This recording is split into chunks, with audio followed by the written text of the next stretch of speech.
Today we're going to attempt meatloaf. As I've mentioned before, I'm trying to keep the carb count down as low as possible. And so something that everyone puts in a meatloaf is some kind of a filler like breadcrumbs or something along those lines. So I'm going to make two different versions. I'm going to make them at the same time. And one version will be no filler, no breadcrumbs, no breading of any kind. Supposedly that lighter, fluffier feel and taste is due to the breadcrumbs or whatever binder you put in there. So for the second meatloaf I'm going to put in there, I'm going to ground up some mushrooms. And I'll see if mushrooms will work in place of breadcrumbs. Oh, also, I'm not using ketchup. I know a lot of people, probably everybody uses ketchup. I'm just not a fan. And especially these days, all the extra added sugars, all the extra preservatives, coloring, whatever else they put in ketchup, I don't want to use that. So what I'm going to do instead is I'm going to blend some tomatoes to make my own sauce. These are 2 tomatoes, but I've washed them, cut the tops off, and I've put them in chunks, and I'm going to put them in the blender. All right, to the tomatoes, I'm going to add a little sea salt. Kirkland's. That's where I get a lot of my stuff. For those of you who don't know, that's Costco. How many turns? Oh gosh, let's make it 4. 1, a little pepper. Gonna be a little bit more generous on the turns. So, whatever. Okay. To that, because again, this is gonna be our ketchup substitute. I'm gonna add a little bit of, and does anybody really know how to pronounce this? Worcestershire sauce? Not a lot. I find this to be really strong, and I don't like to use too much. So let's just say a splash. So again, I try to cook with what I have in the house.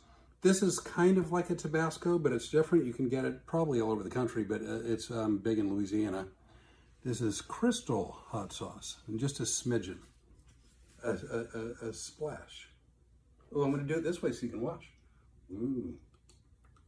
All right. So that's going to be, I don't know what this is going to do. This is going to be our tomato ketchup-y substitute. And let's just see what happens.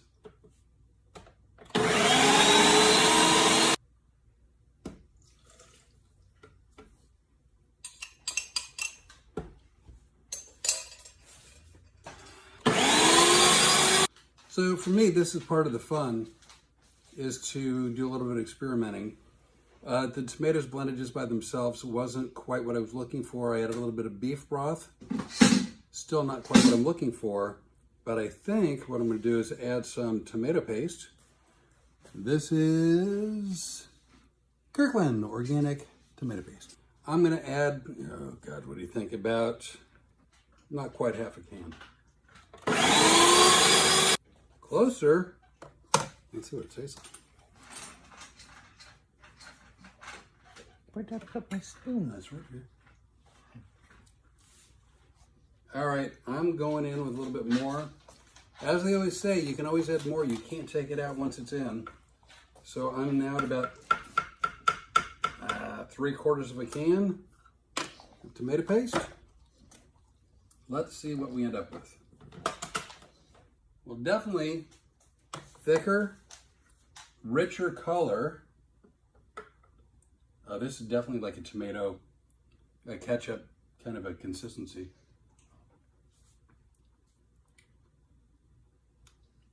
I think that might work. What I'm going to do is I'm going to saute in some olive oil. Also, surprise, surprise, Costco. How much olive oil? Don't know. A healthy kerplunk. I'm going to kerplunk it. I'm going to turn the heat on. Probably about medium. I'm going to start with onions. I'm going to do about what would be the equivalent of half an onion, roughly, between 2 meatloafs. All right, to the onions, which are starting to heat up, but not quite there yet, I'm going to add in some green pepper. This bell pepper that was also cut this morning. So we're going to do bell pepper. And it's low carb. And I was just told, you maybe heard, it's also very low carb. So in addition to green bell pepper and onions, I have some cut jalapenos. These have been mostly deveined. I think they're veins, I don't know. And also I've taken out the seeds. So they're not going to be very spicy. They're just going to add some flavor.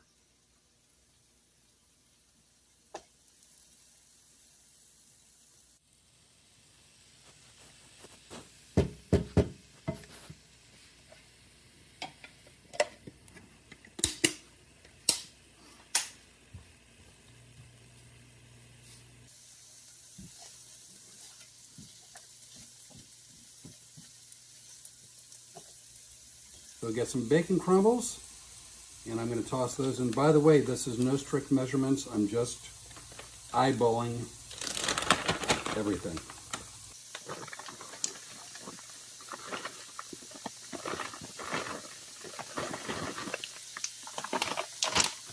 So I'm going to cook this a little bit.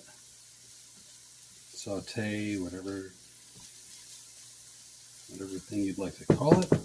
Last, and definitely in my book not least, is one of my favorite ingredients, which is garlic. This is fresh garlic. I minced this morning, and I'm probably going to use about half of this. This was 2 heads of garlic. I'm just going to plunk a lot of that in there.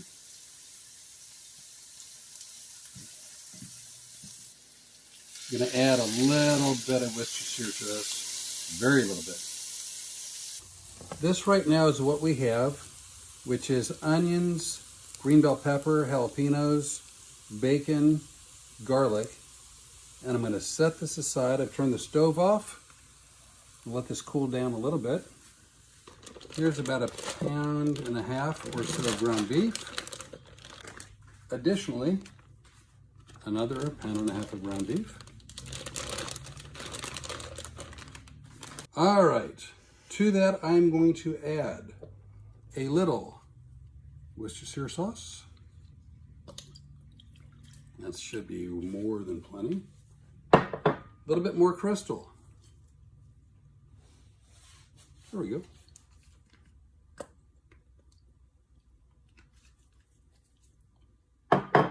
Gonna add some rosemary. Now, often I use the phrase a pinch. In this case, it's going to be a healthy pinch. It's going to be a fair amount. The reason is this is a lot of ground beef. Actually, you know what? I'm going to do 1.5 pinches.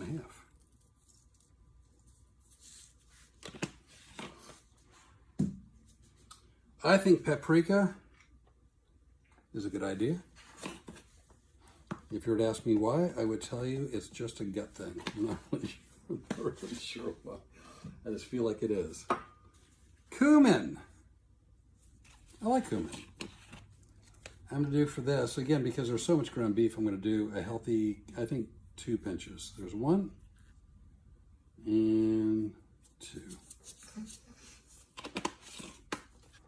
Now, I'm adding in chili powder. Normally I cook a lot of Italian flavors, but this time I'm going to skip the Italian sort of a feel, and I'm going to do some chili powder. How much? You saw, you watched, you saw for yourself. I'm making it up as I go. Now, cayenne pepper, red pepper. I'm going to actually cut back on this. I'm trying to cook this one a little bit less spicy than I normally cook. So this will just be a smidgen, a tad. That was a sprinkling. Garlic powder. Never leave home without it. How much garlic powder? Watch. Ooh, watch. All right.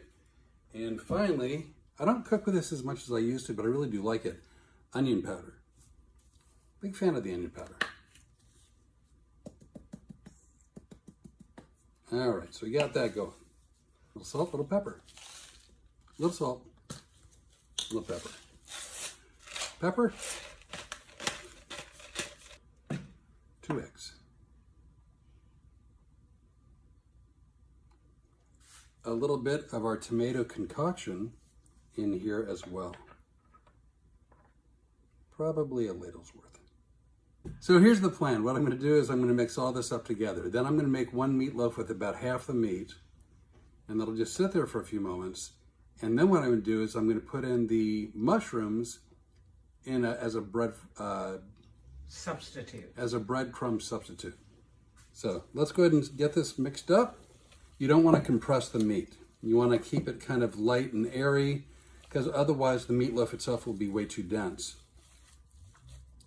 So just use my hands trying to incorporate, I guess that's the word people use, trying to incorporate everything. What I'm doing now is I'm taking that entire concoction of bacon and onions and garlic, green bell pepper, and jalapenos, and I'm mixing that in with the ground beef as well.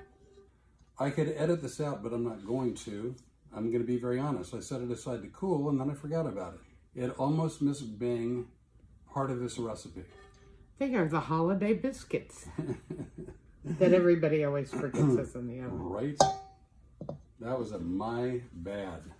So in addition to the meat, in addition to the spices, I'm now adding in the onions,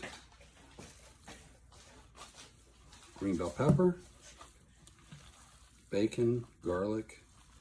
What I'm going to do is I'm going to use this baking sheet, and to it, I'm going to put parchment paper down. The meatloaf with no mushrooms as binder, I'm going to freeform onto the baking sheet. And the one that I'm using breadcrumbs with, I'm going to try a different method just as for shape. I know how to do this, but I'm going to wing it and we'll see how it works. I don't want it fat in the middle. No, because then if it's fat in the middle, all the tomato sauce is going to run off. Well, and it may not cook evenly. Plus also a comic friend of mine has a joke about when something's fat in the middle. Does this look like a meatloaf? Doubt it.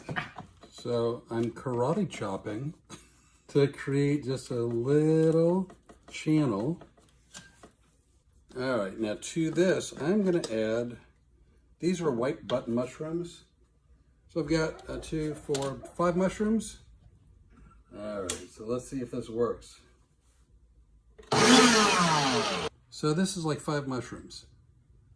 It's not 0 carbs, but I have to believe it's lower carb than what you would get with breadcrumbs. Oh, it's much lower. I'm going to preheat the oven at 325 degrees. All right, let's go ahead and get these mushrooms out. See, a lot of low carbers would say, you know, you could have used cauliflower in there. Well, you know, I hate cauliflower, and I've heard you don't care for it either. I'll be really honest. I despise cauliflower. I don't dislike it. I loathe it. I will not consume it. All right, so now we're mixing up all these mushrooms along with the meat that we'd had from before. This is a technique that I saw someone do, and I thought it was interesting. As opposed to free forming, you take the meat,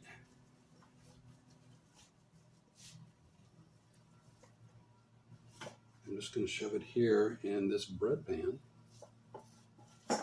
I'm going to push it down.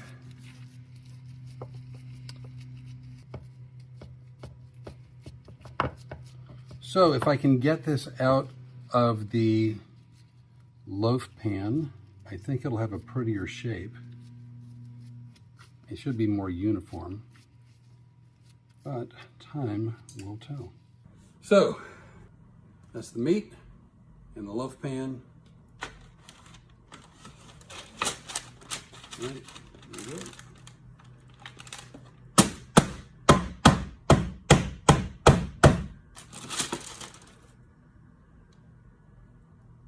We've got 2 meatloaves. We've got the pretty one and the Frankenstein one. The pretty one has the the mushrooms in it. And now our ketchup substitute. Now, here's also something that I've been reading, and it says that one of the reasons why ketchup gets brown and bubbly is because of the sugars. Right. So I don't know what will happen with this because there's no sugar added. Let's go ahead and get it in the oven and see what happens. Watch your leg.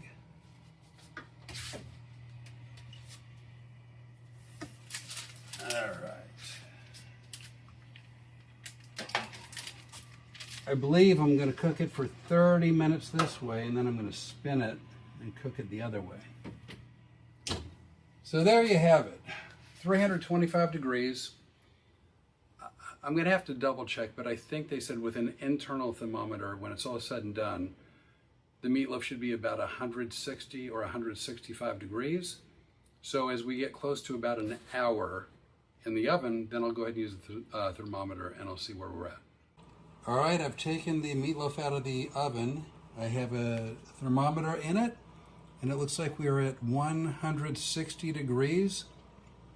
So I'm just going to finish it off in the oven, I think, for a few minutes on broil, just to get the top a little bit crispy, and then it should be ready.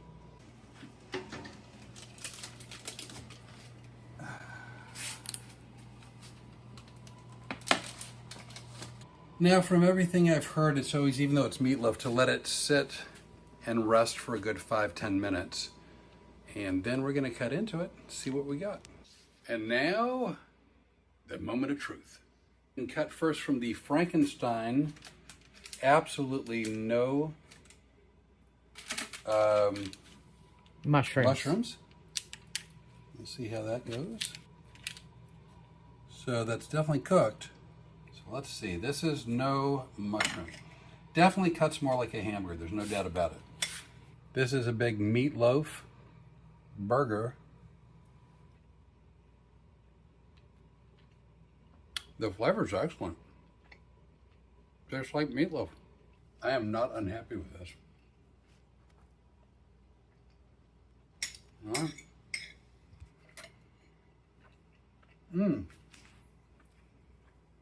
I got a bite of the top with some of the tomato. It's really good, isn't it? It is good.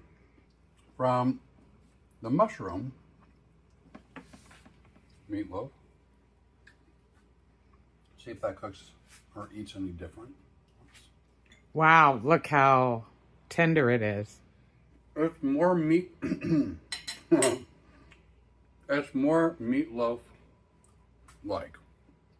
If you really want that lighter feel, probably breadcrumbs or something along those lines make the difference. So there you have it. An attempt at meatloaf without as many carbs as I could knock out. Really, really, really good. Texture's a little bit off from what you would expect from a meatloaf.